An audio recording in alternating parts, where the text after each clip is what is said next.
बहुत से लोगों को लगता है अगर मार्केट में रेड कैंडल बनेगी तो वो शॉर्ट करेंगे, ग्रीन कैंडल बनेगी तो लॉन्ग करेंगे। तो जब भी वो मार्केट में रेड कैंडल को देख के शॉर्ट करते हैं तो उनका पोर्टफोलियो लाल हो जाता है, और ग्रीन कैंडल को देख के लॉन्ग करते हैं तो भी उनका पोर्टफोलियो लाल हो जाता है। जब पोर्टफोलियो लाल होता है तो उनका दिमाग लाल हो जाता है, वो पूरा जिस्म लाल हो जाता है, और सारी चीजें उनको लाल लाल दिखने लग जाती हैं। और सारी चीजें लाल लाल दिखने की एक ये भी वजह है क्योंकि आप लोगों को यही नहीं पता कि कितने टाइप के एनालिसिस होते हैं और कौन सा मार्केट का एनालिसिस किस चीज के लिए हेल्प करता है। और बहुत से लोग तो ये भी कहते हैं कि अगर फंडामेंटल किसी काम का नहीं है, टेक्निकल आ गया तो बहुत फायदा है। और कुछ कहता है कि फंडामेंटल बहुत फायदा देता है, टेक्निकल किसी काम का नहीं है। और कुछ ये भी कहते हैं अगर सेंटिमेंट्स आ गए तो ना ही फंडामेंटल की ज़रूरत है, ना ही टेक्निकल सीखने की ज़रूरत है। लेकिन हर चीज़ अपने वक्त पे बहुत काम देती है और काम करती है। चलिए आज की वीडियो स्टार्ट करते हैं। मेरा नाम अलवाश है, मैं आपको वेलकम करता हूँ मिस्टर बाश यूट्यूब चैनल में। तो चलिए समझते हैं टेक्निकल एनालिसिस के बारे में।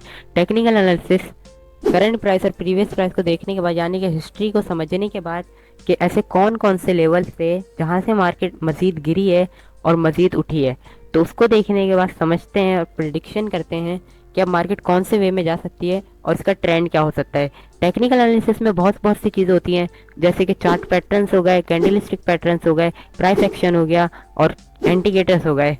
और technical analysis, basically technical analysis market में एंट्री कहाँ लेनी है ये समझ जाने में मदद करते हैं। क्योंकि अगर मार्केट ऐसे ऊपर जा रही है तो आपको तो नहीं पता ना कि मार्केट कहाँ जा रही है, तो यही चीज़ टेक्निकल एनालिसिस आपको बताते हैं। अब बात करें फंडामेंटल एनालिसिस के बारे में। फंडामेंटल एनालिसिस डिफरेंट जगहों में यूज़ होते हैं।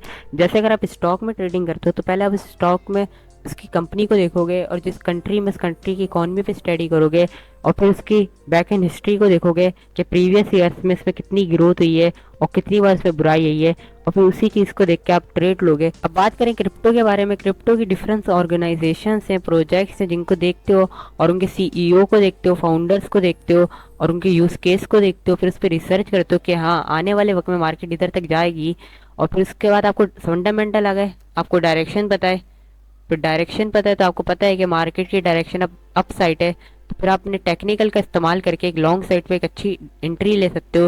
लेकिन आपको डायरेक्शन ही नहीं पता और आप शॉर्ट साइड बैठे हो और मार्केट अप साइड चली गई, तो फिर क्या होगा? वही होगा जो मैंने शुरू में कहा था, आप भी लाल, आपका पोर्टफोलियो भी लाल और सब कुछ ही लाल लाल। जब भी कहते हैं ये चीज़ें इतनी ज़रूरी हैं, ये कोई मजाक नहीं है, ये सीरियस, तो इसको सही से समझे। अब बात करते हैं सबसे इंपॉर्टेंट चीज़ के बारे में, सेंटीमेंट्स, जो ऐसे ही चेंज होते हैं। कुछ टाइम पहले रशिया और यूक्रेन की वॉर थी, उसके बाद इसराइल और फ़लस्तीन की वॉर में मार्केट में अबर डबर मच गई। किसी को पता ही नहीं कि मार्केट कहाँ आएगी, लेकिन जो प्रोफेशनल होते हैं उन्हें पता है कि क्या इस वक्त कौन सी चीज़ खरीदनी है। क्योंकि इस वक्त सेंटीमेंट्स जो है वो रिक्स ऑफ होते हैं। इसमें कोई बिजनेस में पैसा नहीं लगाएगा, अपने पैसे पे कोई रिस्क नहीं लेगा, क्योंकि अगर जंगी हालात में बिजनेस करोगे तो लॉस ही होगा। इसलिए सबसे पहले इन्वेस्टमेंट कहाँ जाती है? ऑयल हो गया, गोल्ड हो गया, सिल्वर हो गया। इसमें जितने भी प्रोफेशनल है वो अपनी पोजीशन ओपन कर लेते हैं फॉरेक्स की मार्केट में, और फिर उनका इस तरह प्रॉफिट बनता है। लेकिन जो न्यू ट्रेडर होते हैं, जो बिगिनर होते हैं, वो क्या कहते हैं, बड़े इतने खतरनाक हालात हैं तो सब कुछ अपना बेच दो। जैसे वो सेल की पोजीशन लगाते हैं तो मार्केट ऊपर चली जाती है, उनका पोर्टफोलियो लाल हो जाता है, उनका सब कुछ लाल हो जाता है, उनका सब कुछ लाल ही लाल दिखता है। तो फिर ये लोग कहते हैं कि ये तो हराम है, ये तो जुआ है, क्योंकि ये सीखने की तरफ नहीं आती, शॉर्टकट ढूंढते हैं। तो इसलिए आपको ये बाकायदा आपको सीखने हैं तीनों चीज़ें। टेक्निकल हो गया, फंडामेंटल हो गया, सेंटिमेंट हो गया। उम्मीद है आपको वो सब कुछ समझ आ गया होगा। अल्लाह हाफिज़।